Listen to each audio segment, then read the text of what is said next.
उपमुख्यमंत्री शिंदेंकडून नीलम गोऱ्हेंची पाठराखण। नीलम गोऱ्हेंनी त्यांचे काळे धंदे बाहेर काढल्यामुळे त्यांना मिरच्या झोंबल्या। एकनाथ शिंदेंची ठाकरेंवर टीका। सुषमा अंधारेंची नीलम गोऱ्हेंना अब्रू नुकसानीची नोटीस। नीलम गोऱ्हेंच्या साहित्य संमेलनातील वक्तव्यानंतर सुषमा अंधारे आक्रमक। इंद्रजित सावंत धमकी प्रकरणी प्रशांत कोरटकर विरोधात गुन्हा दाखल। महापुरुषांचा अवमान केल्याप्रकरणी कोल्हापूरच्या जुना राजवाडा पोलीस ठाण्यात गुन्हा दाखल।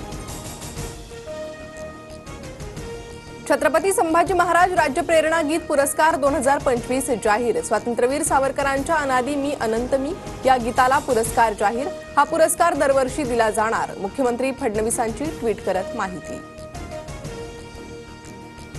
काल भाजप नेते बावनकुळेंच्या निवासस्थानी जयंत पाटील आणि बावनकुळेंची भेट। सांगली जिल्ह्यातील महसूल विभागाच्या कामांसंबंधी 25 मिनिटांची भेट। स्वतः जयंत पाटलांची माहिती। भेटीवेळी मंत्री राधाकृष्ण विखे पाटीलही उपस्थित। मंत्र्यांच्या ओएसडी संदर्भात अमोल मिटकरींचा मोठा गौप्यस्फोट। 2 ते 3 कोटींच्या कामासाठी एका मंत्र्यांच्या ओएसडीनं 5 लाख मागितले। आमदार मिटकरींचा गंभीर आरोप। मागील सरकारमध्ये रोजगार हमी विभागाच्या ओएसडीनं पैसे मागितल्याचा दावा।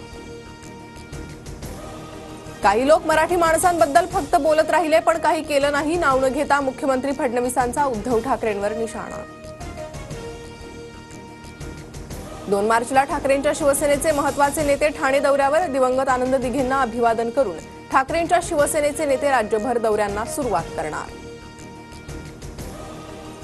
महाशिवरात्रीनिमित्त त्र्यंबकेश्वरमधील प्राजक्ता माळीचा कार्यक्रम होणार। पुरातत्व विभागाची परवानगी मिळाली।